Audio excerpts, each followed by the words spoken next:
Hey friends, welcome to the channel. आप सभी का चैनल पे स्वागत है। I hope you all are doing well. Let's see the part 5 of the beginners series. Complete English strategy लाई हूँ, कहीं जाइएगा नहीं। पूरी पार्ट देखिए, पूरा ये वीडियो देखिए और आपको पूरी क्लैरिटी हो जाएगी इंग्लिश पे आपको कैसे पकड़ बनानी है। हम एम करते हैं 30 की, और 30 अगर हम कम से कम इतनी कोशिश तो करनी है कि हम 25 तक तो लैंड कर जाएं। तो आगे चलिए देखते हैं कि इंग्लिश पे कैसी स्ट्रैटेजी होनी चाहिए जो इंग्लिश में हमें मार्क्स लाने से कोई नहीं रोक सकता। एक चीज़ देखो आप, हम जब कोई और इंग्लिश बोलता है तो हमें थोड़ी चिढ़ हो जाती है कि यार वो इंग्लिश झाड़ रहा है, लेकिन isn't it where that everything sounds better in English. और जब खुद भी बोलते हैं तो एक अलग सा कॉन्फिडेंस आता है कि नहीं? आप भी एग्री करोगे इस बात से। तो चलिए देखते हैं, हमें अभी स्पोकन इंग्लिश नहीं सुधारनी है, हमें अंडरस्टैंडिंग इंग्लिश सुधारनी है, जिससे हम बैंक के एग्ज़ाम में मार्क्स ला सके, हमारा स्कोर ज़्यादा आ सके उसके वजह से। तो चलिए देखते हैं क्या होना चाहिए एक बिगनर का स्ट्रैटेजी। और अगर आप बिगनर नहीं भी हो तो भी आप देख सकते हो, आपके लिए भी कुछ ज़रूर है इसमें। तो as a beginner, as a beginner आपको किसी भी चीज़ का पहले, अगर एग्ज़ाम है तो सिलेबस जान लेना चाहिए उस सब्जेक्ट में क्या क्या है। तो इंग्लिश के लिए आता है रीडिंग कॉम्प्रिहेंशन, आता है क्लोज टेस्ट, आता है एरर डिटेक्शन, आता है सेंटेंस रीअरेंजमेंट और पैरा जंबल भी कह लो उसको, सेंटेंस री इम्प्रूवमेंट आता है, और सेंटेंस इम्प्रूवमेंट आता है, फ्रेज रिप्लेसमेंट आता है, और क्या आता है, और आता है फिलर्स। सिंगल फिलर भी आ सकते हैं, एक वर्ड भरना होगा, या फिर दो वर्ड भरने के लिए आएंगे, या फिर दो वर्ड को 3 ब्लैंक दे दिया जाएगा, किसी दो वर्ड को 2 ब्लैंक में और एक वर्ड को 1 ब्लैंक में भरना होगा। मैच द कॉलम आएगा, स्टार्टर्स आएगा, और वोकैबलरी बेस्ड क्वेश्चंस आएंगे। Now someone will be like, भाई ये क्या आ गया? तो ऐसे डरे हुए फेस नहीं बनाने, बिल्कुल भी नहीं। इंग्लिश देख के डरना नहीं है, इंग्लिश में सब स्कोर कर सकते हैं। बहुतों के लिए English it's not so easy, बहुत कोई को लगता है इट्स अ बिट ट्रिकी, और बहुत कोई को लगता है it's quite tough at times. कभी आपको ईजी लगता है इंग्लिश, कभी डिफ़िकल्ट लगता है, और कोई कोई तो इतना ज़्यादा फेडअप हो जाते हैं तो उन्हें लगने लगता है कि it's isn't a walk in the park. मतलब ये इतना इजी तो नहीं है कि हम जैसे पार्क में वॉक कर लेते हैं। तो सब कुछ हो जाता है आप जब प्रैक्टिस करते हो। तो सबसे पहली बात तो आपको ये देखनी है कि मुश्किलों से भाग जाना आसान होता है। हर पहलू ज़िंदगी का इम्तिहान होता है। डरने वाले को मिलता नहीं कुछ ज़िंदगी में, लड़ने वालों के कदमों में जहान होता है। So if you really want to fight with this English paper, अगर चाहते हो कि मुझे अच्छे मार्क्स स्कोर करने हैं, तो आगे आपके लिए मैं बहुत अच्छा कंटेंट लाई हूँ। और देखते हैं कि आप अगर लिटरली इम्प्रूवमेंट लाना चाहते हो तो इस शेड्यूल को ज़रूर फॉलो करना, और ज़रूर आएगा आपका मार्क्स। आप गारंटी के साथ बता रही हूँ, आपका मार्क्स आएगा। मैंने ये खुद फॉलो किया है, मैं खुद का मार्क्स इंक्रीज़ की हूँ। अब एडिटोरियल रीडिंग का देखते हैं, तो आपको रोज़ करनी चाहिए। देखो क्या होता है, पूरे रीजनिंग, क्वांट और इंग्लिश में, reasoning and quant is all about practice, इसमें आपको प्रैक्टिस करनी है। लेकिन English is all about reading, इसमें जितनी रीडिंग करोगे उतना बेनिफिट होगा। आप with in 30 minutes, with in 20 minutes आप 30 क्वेश्चंस कर लेते हो, और सारे बच्चे कर लेते हैं। लेकिन मैटर क्या करता है, एक्यूरेसी होनी चाहिए। और एक्यूरेसी कैसे आएगी? जब आप बहुत ज़्यादा रीड करते हो। आपको ज़्यादा बड़े आर्टिकल नहीं रीड करने हैं, आपको हमेशा छोटे आर्टिकल को रीड करना है। जितने छोटे आर्टिकल रीड करो, विथ अंडरस्टैंडिंग रीड करो, बहुत काम आएगा। बहुत ज़्यादा इम्प्रूवमेंट वहीं से आती है। अब देखो, बैंकिंग की जो इंग्लिश है पूरी की पूरी डिपेंड करती है बस आपकी रीडिंग पे। एक ही छोड़ है पूरी इंग्लिश का, और क्वालिफाई करना चाहते हो बैंक एग्ज़ाम तो इंग्लिश को आप कभी लाइटली नहीं लोगे। अब देखो, आपका डेली शेड्यूल क्या होना चाहिए? आपको एडिटोरियल करना है, आपको रोज़ एडिटोरियल पढ़ना ही पढ़ना है। उसमें जो वोकैब आएंगे उसको नोट डाउन करो, रटना नहीं है, बस नोट डाउन करो। आप जब डेली एडिटोरियल पढ़ते हो तो आप पूरी की पूरी सेंटेंस पढ़ते हो, आपको उससे रिलेटेड चीज़ें पता चल जाती है कि इस सेंटेंस में, इस टॉपिक पे मुझे क्या लिखना होता है। तो ये आगे जाके आपको बहुत इम्प्रूवमेंट दिलाता है। आपको आरसी पे बहुत काम करना पड़ेगा, क्योंकि आरसी ही है जो पूरी इंग्लिश में आपको मार्क्स, जो सही बेसिस पे मार्क्स दिलाता है। एरर डिटेक्शन में तो बस लोग ऐसे जो दिल से लगता है कि भाई ये होगा ये होगा ये करके टिक आ जाते हैं, लेकिन आरसी जो है आपके पास पैसेज दिया रहता है, आपको पैसेज से आंसर निकालना होता है। तो ये आपका वहाँ बहुत रोल प्ले करता है आपको एक्यूरेसी दिलाने में। तो कोशिश करो कि डेली आप 2 आरसी करो, 2 नहीं भी कर पाते हो तो 1 ज़रूर करो। और quiz quiz is the most important thing. अगर आप अभी नए हो, पुराने हो, आप सही में इंग्लिश इम्प्रूव करना चाहते हो, तो आप डेली बेसिस पे क्विज़ ज़रूर लगाओ। अच्छा, कोई कहेंगे कि ग्रामर रूल इम्पॉर्टेंट है, कोई कहेंगे नहीं इम्पॉर्टेंट है, कोई कहेंगे है भी नहीं भी, मतलब वो खुद कंफ्यूज होंगे। तो मैं कहती हूँ कि ग्रामर रूल इम्पॉर्टेंट है बैंक एग्ज़ाम में, ज़्यादा नहीं इम्पॉर्टेंट है लेकिन थोड़ा ज़रूर इम्पॉर्टेंट है। ग्रामर रूल आपको करने कहाँ से, जब आप मॉक लगाते हो तो वहाँ पे आपको एरर डिटेक्शन जो आता है वहाँ से आपको जो जिस पे एरर डिटेक्शन बेस्ड होता है वहाँ पे आपको दिया होगा कि कौन से एरर पे बेस्ड है। लाइक कभी बहुत इजी सा आ जाता है कि एन लगाना, एन की जगह वो ए लगा के दे देता है किसी वॉवेल वर्ड के सामने। तो ये सब हमारा ध्यान नहीं जाता है, लेकिन ये सब चीज़ें आपको ध्यान रखनी है और देखना है कि क्या क्या कहीं टू के साथ जो इन्फिनाइट वर्ड आएगा कुछ और लगा दिया है, कहाँ जीरेंड लगेगा। तो ये सब आपको लर्न नहीं करना है, ये सब आपको मॉक दे के तैयार करना है। वहीं से आपको क्वेश्चंस मिलेंगे, वहीं से जो रूल आएगा उसको आपको डायरी में नोट डाउन करना है। आपको पर्टिकुलरली बैठ के सारे रूल्स याद नहीं करने हैं, करते करते सीखते हैं हम, ठीक है। तो क्या करना है, हमें करते करते सीखना है, बैठ के पर्टिकुलरली किसी को नहीं करना है, ठीक है। अब देखो, अब मैं मानती हूँ, मुझे लगता है कि आप में से कई स्टूडेंट वो होंगे जो सही में बहुत मेहनत करते हैं। आप हर जगह, मैं बहुत सारे चैनल पे देखती हूँ कमेंट में लोग पूछते रहते हैं कि इंग्लिश को बता दो कैसे इम्प्रूव करें, इंग्लिश को बता दो।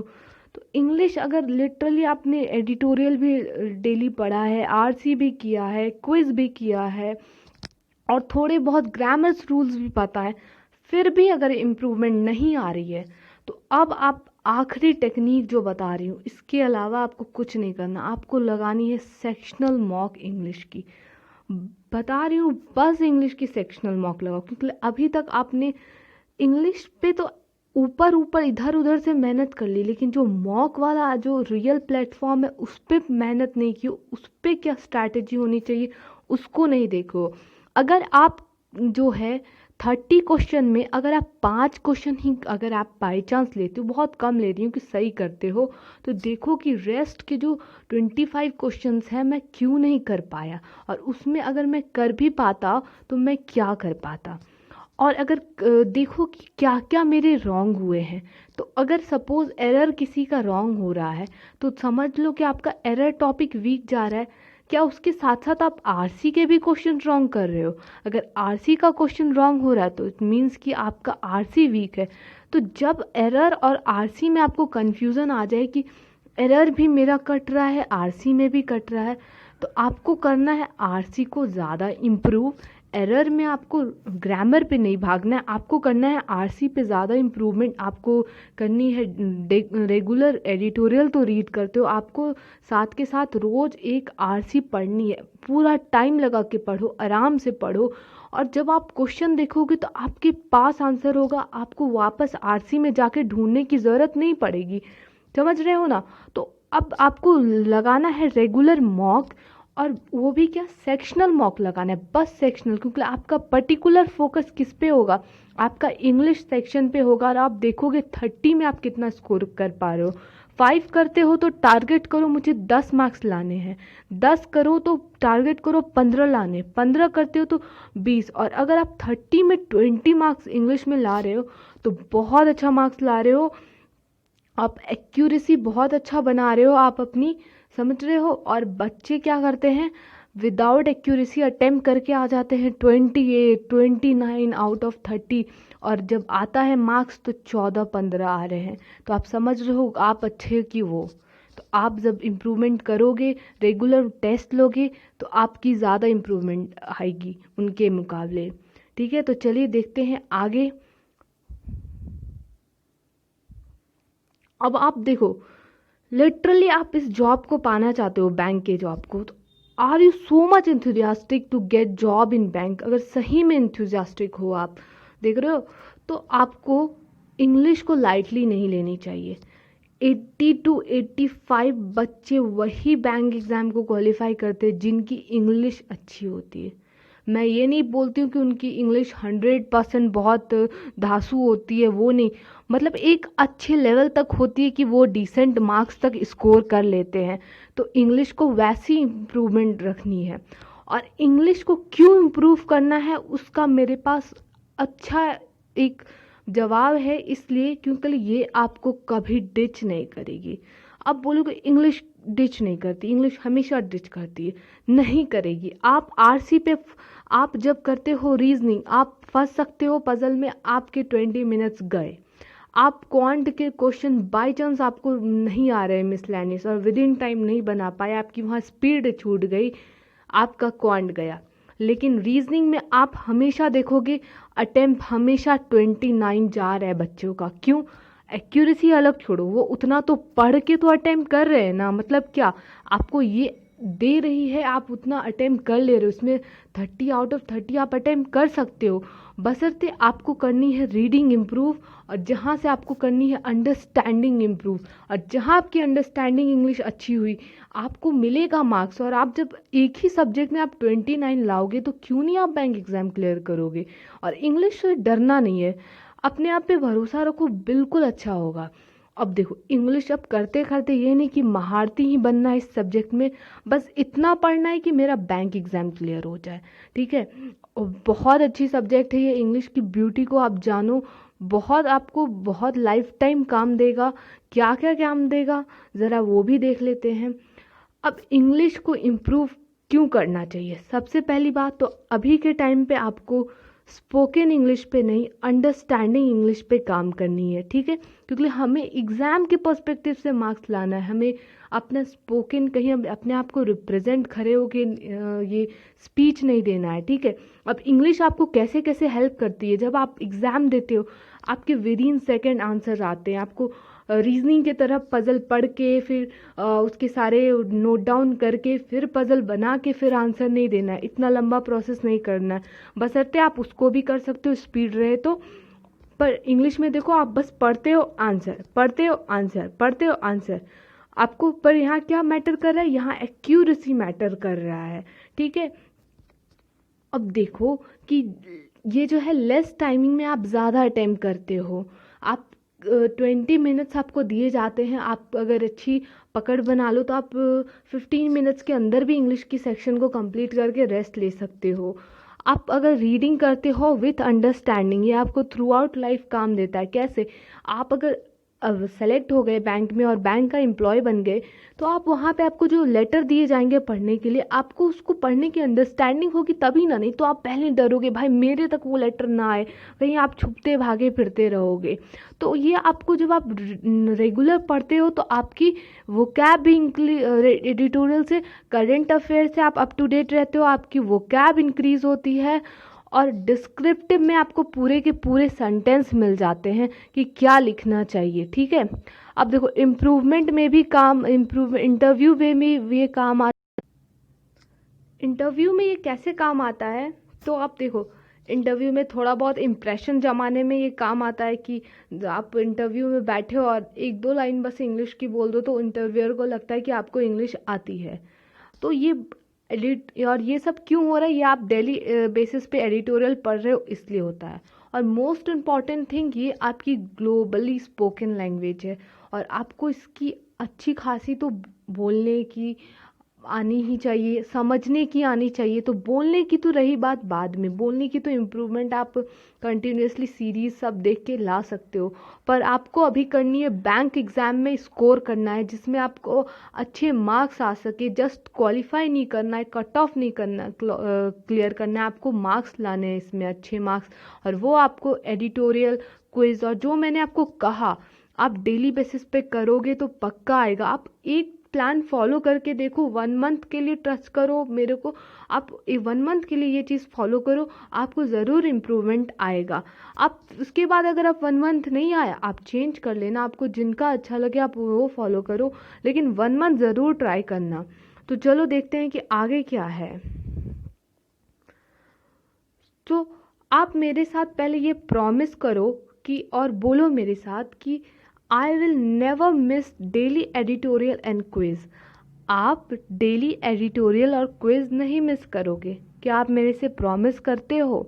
अगर आप प्रॉमिस करोगे तो आप पहले की स्माइली देखो, ये होगी, बीच में आपको आती होगी लेकिन कभी कभी आप ब्लैंक हो जाते होगे इंग्लिश में, और जब आप ये डेली बेसिस पे करते हो तो कुछ इस तरह की स्माइली बनी रहेगी। और जब फेस पे स्माइल हो तो समझो अंदर से आपको कहीं से बहुत ज़बरदस्त आपको कॉन्फिडेंस आ रहा है, सेल्फ कॉन्फिडेंस डेवलप हो चुका है कि इंग्लिश तो भाई अच्छा कर लूँगा मैं, इसमें ज़्यादा डर नहीं लगता।